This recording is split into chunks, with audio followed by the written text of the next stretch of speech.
Hey, good afternoon, everybody. It is now Thursday. It's the 24th of May.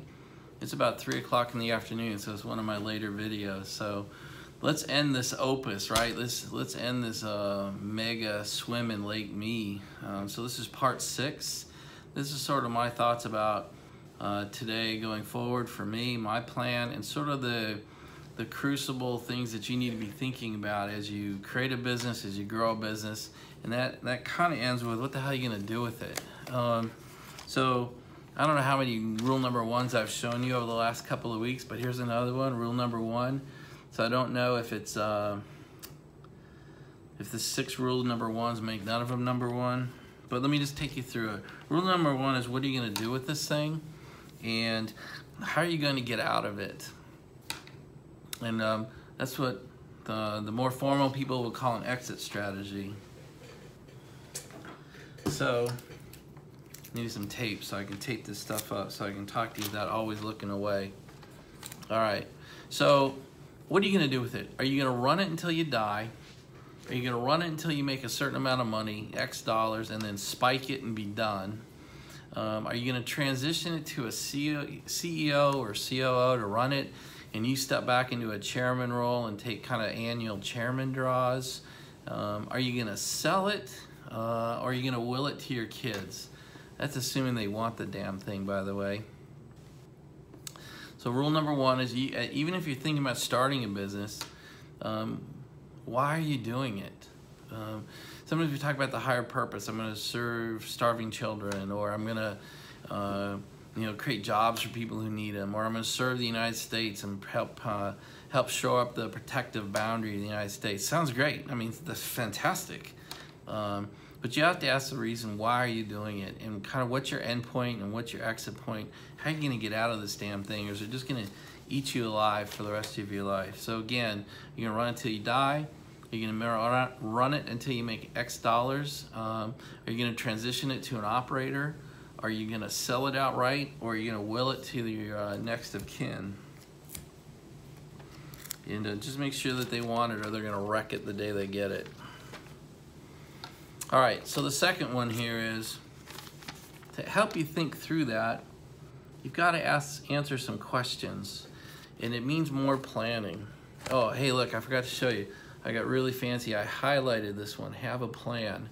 All right, so have a plan. You probably are getting sick of hearing me say that. Think, strategy, market survey, plan. But the question I have for you now, I don't want to know the answer, but you need to know it, or you're going to jump into an endless pit of need and desire and want. So as you think of yourself today, how much money do you need? And there's 2 parts to that, in my opinion. The first is, how much money do you need to live on an annual basis? House payment, insurance, car payment, whatever it is, I don't care.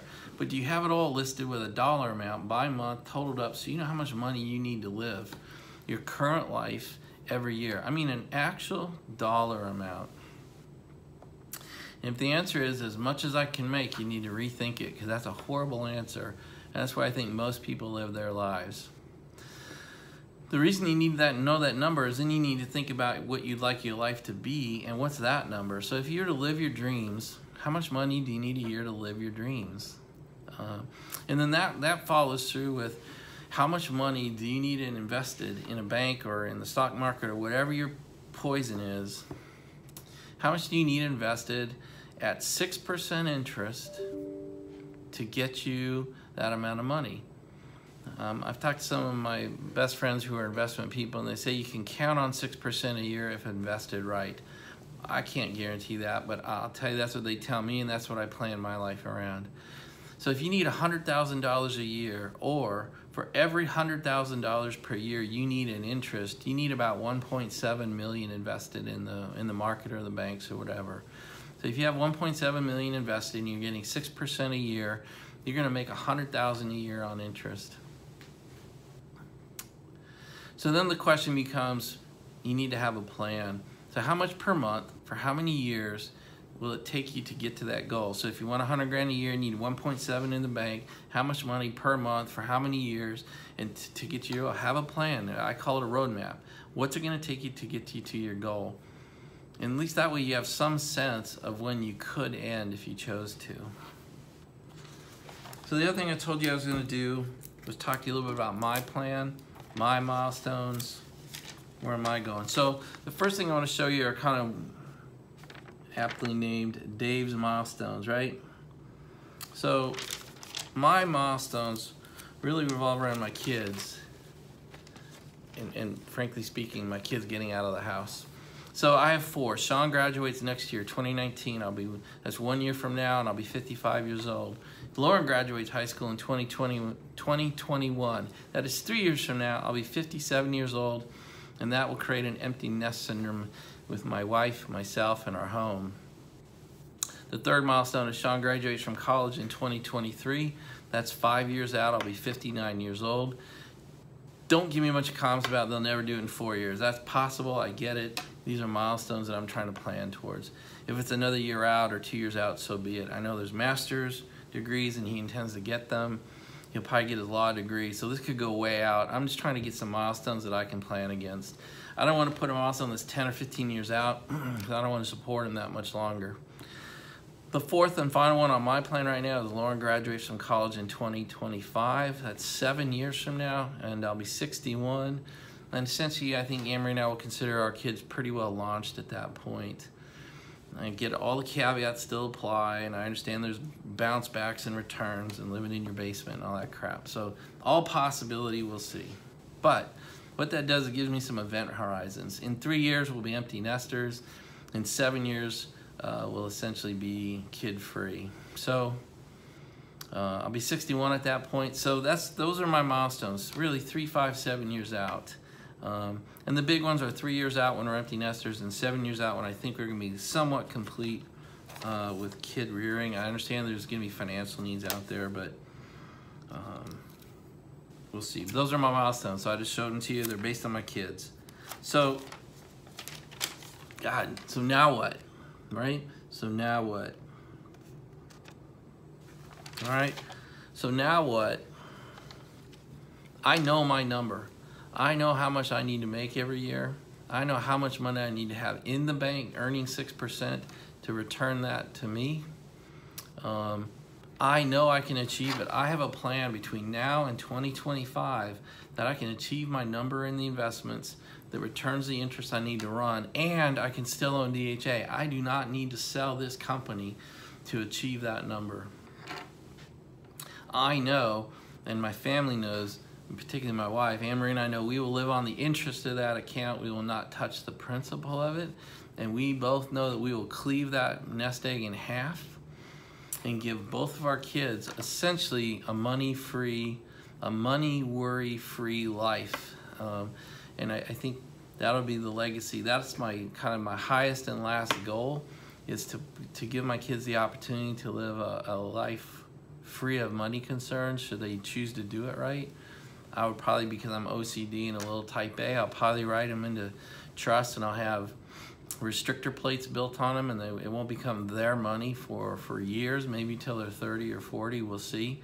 We'll see. I don't know. But I know these things. I know my number. I know what I need to get that number. I know I can live on the interest. I know I'll divide it up, and I know I can do without selling DHA if I choose to. Got 2 more, and then we're done. So now what? So going forward, since I know all this stuff, let's see, am I getting this on camera right? All right. So I just want to, something I want to talk to you about is the ability to live, I'm going to live a dual track life. I kind of have been for a couple of years, but I just want to talk about, from now forward, I'm going to live 2 tracks, okay? And I want you to understand you can live 2 plans at the same time. One doesn't have to mutually exclude itself from the other. And so what I'm going to do is I'm going to continue to run this company. I'm going to continue to grow this company. I'm going to kind of, as they say, keep on keeping on. And nothing's going to change for the foreseeable future, maybe even out 7 years till I'm 61. Nothing may change. We may continue to grow this company because over the last 7 years, we have really blown it up. You know, almost all the growth has been in the last 10 years. So if we got another 7, 8 years, you know, what could this thing be worth? So, but the other side I'm going to keep my eye on, right, is keep the company sellable. I'm going to keep my exit paths open. You know, I do that by keeping good margin in this company, running an efficient operation, keeping a well-managed, very robust business development pipeline, keep our win rate up high, and explore sell options. Doesn't mean I'm going to take any of them, but I want to keep them up, keep my options open. And so the last slide for you, and the way I think we'll end this opus, this series of 6 videos, is what are my sell options? Because they're not my sell options, they're pretty much anybody's sell options. Should you choose to exit your company, see, at this point you've created it, you've grown it, it's successful, and you need to, what are your options to get the hell out of this thing? Okay, so the options are keep it and play a lower and slower role, such as a chairman, to employee stock ownership, ESOP, the employees can buy the company, a management buyout where the top 2, 8, 10 people get an opportunity to buy the company out, sell it. You know, in my life, we talk a lot about co-opetition. There's a lot of people, there's a lot of companies that buzz around us. Some want to be friends, some want to be enemies, masked as friends, some want to be just straight out competitors, some pursue us to try to hurt us or take us down. But in that swirling mosquito cloud of companies, maybe somebody who wants to buy us someday. So here's the biggest risk to my future, I think, and it's me. The risk is that the company's worth X dollars today, but when I look back on what was it worth 5 or 10 years ago, and if I play that forward and I say, well, God, it's worth X dollars today, but what will it be worth in 3 years or 5 years or 7 years or 10 years? Because I can ask that question every single year. In 3 years, I can say, well, what will it be worth in 3 or 5 years? In 5 years, I can say, well, what will it be worth in 3 or 5 years? And the thing I want to warn you about it, and I'm saying it to myself as well, is that philosophy can end up being a trap. If you could always say, well, it's worth this, but I doubled it over the last 5 years, what happens if I double it again? At some point, that becomes a trap. At some point, either based on age or capability, I'll need to exit this firm.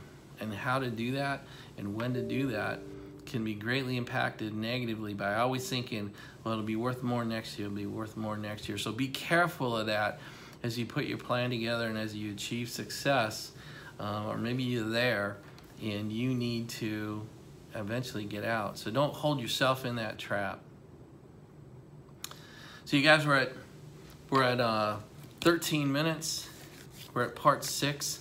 If you've made it through all 7 parts of this 6-part series, you know, kudos to you. I mean, my God, what a little mini course we've been through. I appreciate you pushing me to do it. I appreciate all the comments and all the feedback. You know, we've probably forgotten that we're a car channel at this point, so you know, that's why I put the truck video up earlier today. So you guys, thank you very much. I appreciate you being here. What a great community. So I'm not doing this to blow the channel up. Somebody asked me that in the comments, so I just want to say it on video. I'm not doing this channel, and particularly this side of the channel, to blow up my views or to blow up my subscriber base. If it's meaningful, this might be an example of being deeply impactful to a smaller community than being kind of superficially impactful to a much broader community. I much prefer the deeper connection and to make a difference in people's lives. It's not all about entertainment. It's not all about viewer count, minute viewed, or subscriber count. I mean, it feels good to see those numbers go up, and they are going up. So we'll see. Maybe we'll be the best of both. We'll have a broad community, but we'll talk deeply at times. That's all I've got. So now you know it. You know, Dave is a kid all the way through today, all the way through really my thoughts over the next 7 years. So please keep talking to me. Please keep asking questions. Please stay connected in those comments. And we're off. Talk to you later, everybody. Bye.